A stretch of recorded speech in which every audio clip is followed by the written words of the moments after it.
Bismillahirrahmanirrahim. Nahmaduhu wa nusalli ala rasulihil karim wa ala abdihil masihil ma'ud. Assalamualaikum warahmatullahi wabarakatuh. Asyhadu an la ilaha illallah wahdahu la syarikalah wa asyhadu anna Muhammadan abduhu wa rasuluh. Amma ba'du. Hari Rabu ini tanggal 14 April 2021 kita akan melanjutkan permasalahan tentang puasa Ramadan. Para pembaca dan pendengar Pelita Ilahi, mari kita lanjutkan tanya jawab kita tentang puasa di dalam bulan suci Ramadan. Pada hari ini adalah bagian yang ketiga. Dan kita sampai pada soal yang ke-10. Bagaimana peraturan puasa orang yang sakit dan yang musafir? Jawaban: Islam adalah suatu agama fitrah dan agama wasdi atau agama yang mengambil jalan tengah. Setiap hukumnya senantiasa seimbang, yaitu tidak kurang dan tidak berlebihan atau tidak melewati batas. Pokok dasar dan poros ajaran-ajaran Islam adalah la yukallifullahu nafsan illa wus'aha. Artinya, Allah Ta'ala tidak membebani seseorang kecuali sesuai dengan kemampuannya. Quran Surah Al-Baqarah Surah 2 ayat 287. Dan itulah sebabnya Islam di satu pihak mewajibkan puasa Ramadan bagi setiap orang Islam yang berakal, yang telah balik dan sehat. Di lain pihak, Islam mengizinkan orang sakit dan musafir untuk tidak berpuasa. Akan tetapi, diwajibkan menggantinya sesudah melewati keadaan itu. Sebagaimana firman-Nya, "Faman kana minkum maridan aw ala safarin fa'iddatum min ayyamin ukhar." Artinya, barang siapa yang sakit di antara kamu atau yang dalam keadaan musafir, maka dia mesti mengganti puasa itu pada hari-hari lain. Quran Surah Al-Baqarah Surah 2 ayat 185. Hazrat Masih Maud alaihissalam, pendiri Ahmadiyah, bersabda, beliau alaihissalam menyatakan bahwa puasa dalam keadaan sebagai musafir adalah suatu pelanggaran, di mana beliau bersabda di dalam Al-Badar tanggal 17 Oktober 1907, yakni orang sakit dan orang musafir jika mereka berpuasa, maka mereka tertimpa fatwa pelanggaran.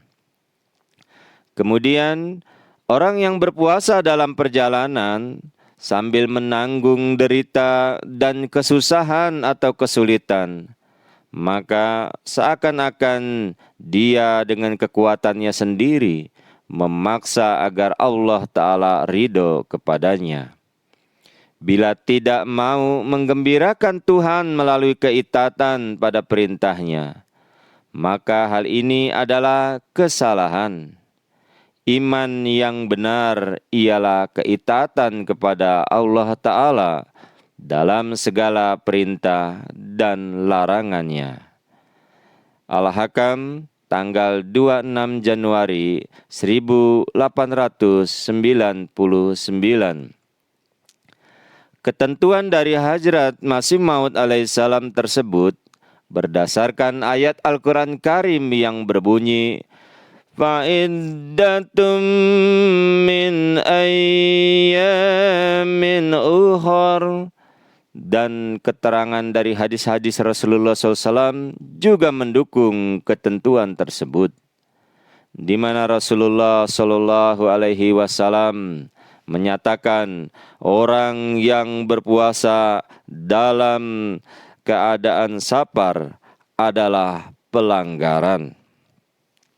Lalu Hadrat Masih Maud alaihissalam juga mengatakan bahwa Qadian adalah negeri kedua bagi orang yang datang dari luar Qadian. Oleh sebab itu, orang-orang tersebut dapat berpuasa selama di Qadian atau boleh tidak berpuasa.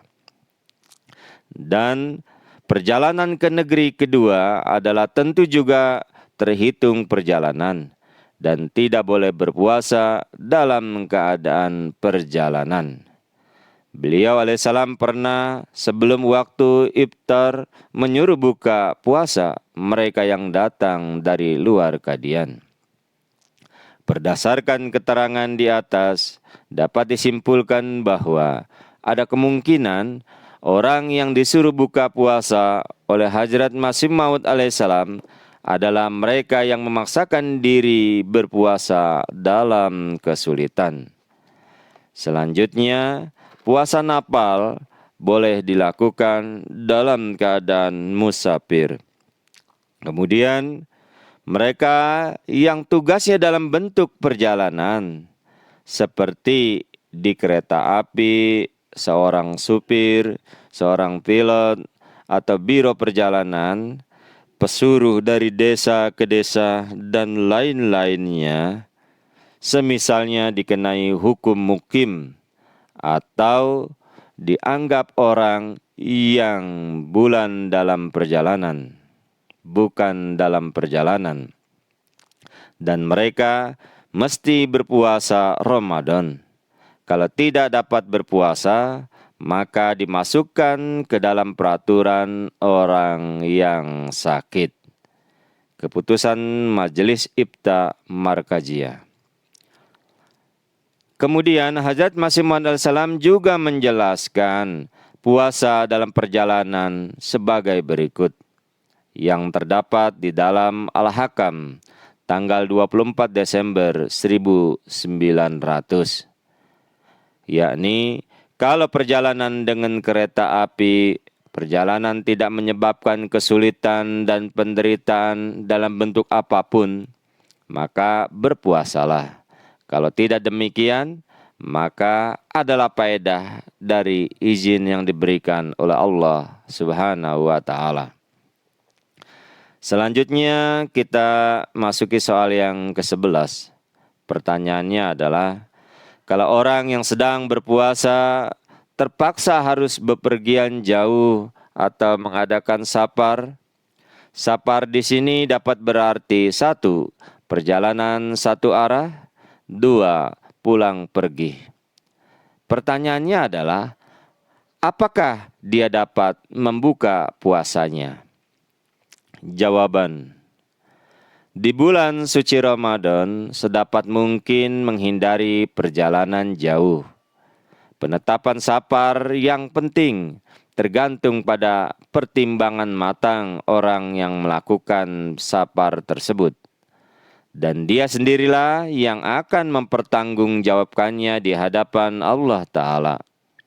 Orang lain tidak dapat menetapkannya untuk dirinya. Safar yang selain itu dan selama masih dalam safar, mestinya janganlah berpuasa. Hadrat Muslim Maud radhiyallahu anhu bersabda, "Berkenan dengan safar, akidah saya adalah demikian. Mungkin sebagian ahli fikih berpendirian lain dari pendirian saya ini, yaitu safar yang dilakukan setelah sahur dan berakhir pada waktu sore, maka dari segi puasa yang demikian itu bukanlah safar. Syariat melarang berpuasa dalam keadaan safar, tapi syariat tidak melarang bepergian dalam berpuasa. Maka safar yang dilakukan setelah berpuasa atau setelah makan sahur dan berakhir pada waktu iftar atau berbuka puasa, maka dari segi puasa yang demikian itu tidaklah dipandang safar. Safar dapat dilakukan dalam keadaan puasa. Akan tetapi dalam keadaan safar tidak boleh berpuasa." Al-Fadal, tanggal 25 Desember 1942. Catatan: jadi berdasarkan akidah Hadrat Muslim Maud radhiyallahu anhu di atas, maka yang disebut safar adalah perjalanan jauh yang diperkirakan tibanya pada waktu iftar atau lewat. Dan orang tersebut disebut musafir. Sedangkan yang tiba sebelum iftar, maka perjalanan itu bukanlah safar dan orangnya bukanlah seorang musafir. Soal yang ke-12. Apakah puasa dapat dilakukan dalam keadaan safar? Jawaban: puasa Ramadan tidak boleh dilakukan dalam keadaan safar. Safar dan jaraknya tidak ada batasnya dan ketentuannya di dalam syariat. Hal ini diserahkan kepada kemampuan seseorang dalam memahami, memutuskan, dan menetapkannya. Dalam perjalanan, kemungkinan puasa ada 4 keadaan, yaitu 1. Kalau masih melakukan perjalanan, yakni masih sedang dalam perjalanan, maka janganlah berpuasa. 2. Kalau selama perjalanan dan bermalam di suatu tempat, lalu ada persiapan atau sarana untuk berpuasa, maka puasa dapat dilakukan, yakni berpuasa, dan tidak kedua-duanya diizinkan. 3. Apabila perjalanan dimulai sesudah makan sahur dan yakin bahwa perjalanannya akan selesai, akan tiba sebelum iftar, maka puasa dapat dilakukan. 4. Kalau di suatu tempat menginap 15 hari atau lebih, maka buatlah persiapan untuk sahur dan berpuasalah. Hadrat Masih Maud alaihissalam, pendiri Ahmadiyah bersabda, banyak orang yang menyuruh anak-anak kecil berpuasa, padahal bagi setiap fardu dan hukum ada had dan batas, serta waktu yang berbeda-beda.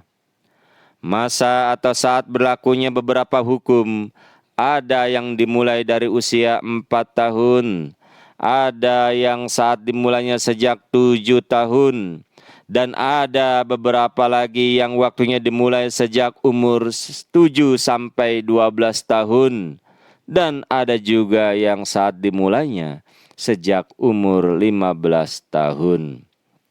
Menurut pendapat saya, hukum puasa baru kena kepada seseorang jika ia telah berumur antara 15 tahun sampai 18 tahun. Inilah batas mulai dewasa atau balik. Sejak berumur 15 tahun hendaknya mulai dilatih berpuasa, dan pada umur 18 tahun harus dipandang fardu baginya untuk berpuasa. Saya ingat sekali ketika kami masih kecil, kami pun mempunyai keinginan berpuasa. Tetapi Hadrat Masih Maud alaihissalam tidak mengizinkan kami untuk berpuasa. Bahkan bukannya diberikan rangsangan untuk berpuasa, malahan justru kami ditakuti tentang bahaya puasa. Maka untuk memelihara kesehatan anak-anak dan untuk memajukan kekuatan mereka, maka mereka harus dicegah dari puasa. Dan nanti bila masa mereka telah datang, ketika mereka telah mencapai tingkat kekuatan yang cukup, yaitu masa berumur 15 tahun, maka barulah mereka disuruh berpuasa. Dan itu pun harus setahap demi setahap. Tahap pertama seberapa sanggupnya, kemudian tahap berikutnya lebih banyak lagi. Dan tahun ketiga lebih banyak lagi dari tahun kedua. Dengan jalan ini mereka supaya dibiasakan untuk berpuasa. Al-Fadl tanggal 11 April tahun 1925. Orang yang kekuatannya telah sirna dan jika berpuasa akan mengakibatkan kemahruman dari atau tidak dapat lagi melakukan kegiatan hidup normal lainnya, maka melaksanakan puasa baginya adalah bukan lagi suatu amal baik. Dengan demikian jugalah anak yang sedang mengumpulkan kekuatan untuk bekal hidupnya selama 50 tahun sampai 60 tahun ke depan, bagi mereka melakukan puasa tidak dapat dihitung sebagai amal baik. Tapi orang yang memiliki kekuatan dan telah wajib berpuasa, namun tidak berpuasa, maka orang itu telah melakukan dosa. Al-Fadl tanggal 2 bulan 2 tahun 1933. Masuki soal yang ke-13. Pertanyaannya, adakah petunjuk mengenai puasa bagi anak sekolah yang sedang sibuk belajar menghadapi ujian? Jawaban, kita tidak diberi hukum untuk meninggalkan puasa karena kegiatan rumah tiap hari. Itulah sebabnya jika karena disebabkan oleh pekerjaan rutin menjadikan puasa itu berat bagi seseorang, maka orang itu berada di bawah hukum sakit. Tetapi dalam hal ini dia benar harus mempertanggungjawabkan langkah yang diambilnya itu. Dan Allah Ta'ala akan menganggapnya menurut niat dan keadaannya. Jadi berarti bahwa dalam memutuskan sesuatu untuk diri sendiri, maka seseorang adalah mufti bagi dirinya. Seseorang yang jatuh sakit karena berpuasa, walaupun sebelumnya dia tidak sakit, maka puasa dimaafkan baginya. Dan bila keadaannya demikian terus-menerus, maka puasa tidak diwajibkan atasnya sama sekali. Dan kalau keadaan ini hanya terjadi di musim tertentu, maka berpuasalah di waktu musim ini. Namun, dengan berdasarkan ketakwaan, hendaknya orang seperti ini harus memikirkan dan menetapkan apakah itu bukan hanya sekedar alasan atau memang benar-benar sakit. Al-Fadl tanggal 22 Mei 1932. Soal yang ke-14. Bagaimanakah hukum puasa bagi orang yang hamil dan melahirkan? Jawaban, hanya mengenai tidak berpuasa orang sakit dan musafir yang dijelaskan di dalam Al-Quran.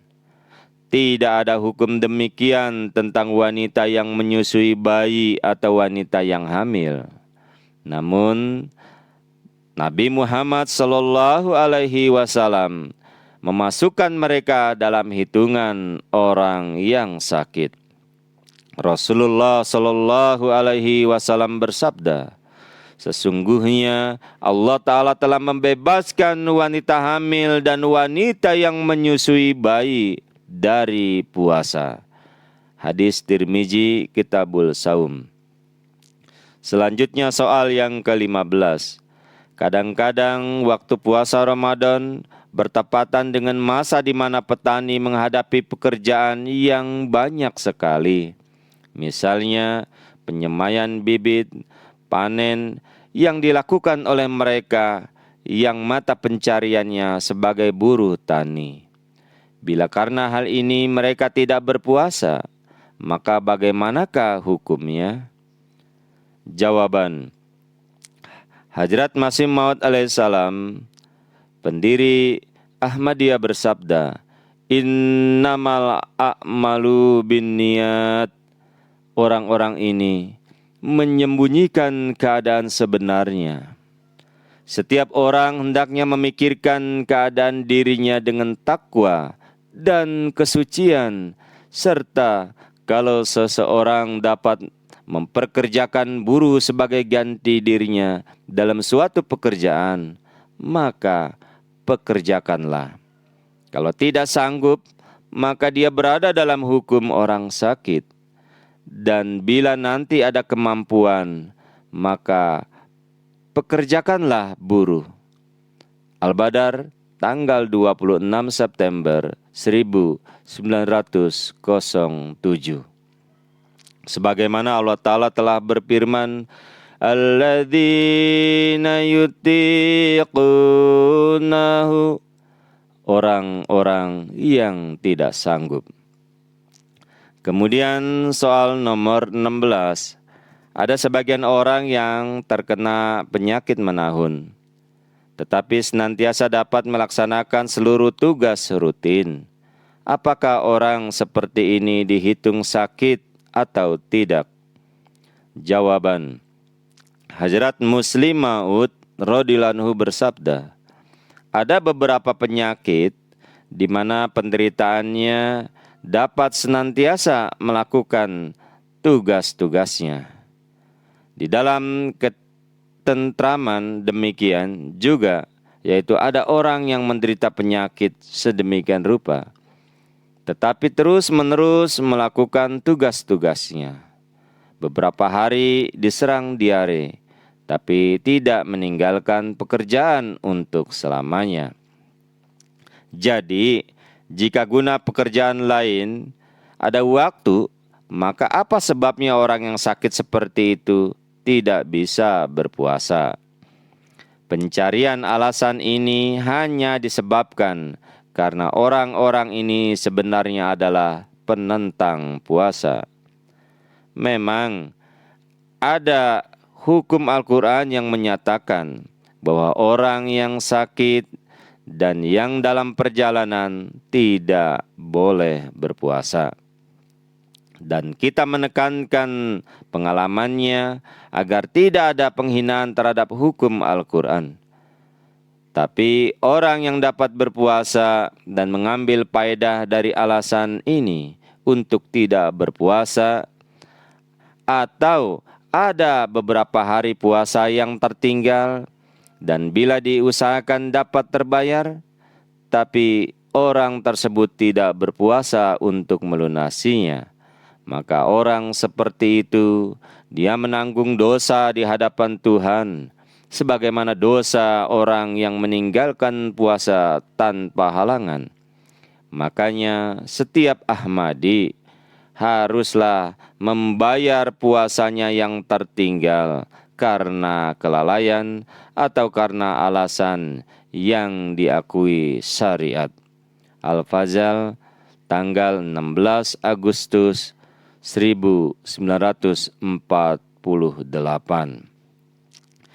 Cukupkan sampai di sini dulu tanya jawab kita berkenaan dengan hal-hal yang berkenaan dengan puasa Ramadan. Selamat melaksanakan ibadah puasa sampai 1 bulan penuh. Semoga amal ibadah kita semua diterima dan diridhoi ilahi. Allahumma amin. Wassalamu ala manittaba'al huda wa akhiru dawana alhamdulillahi rabbil alamin. Assalamualaikum warahmatullahi wabarakatuh.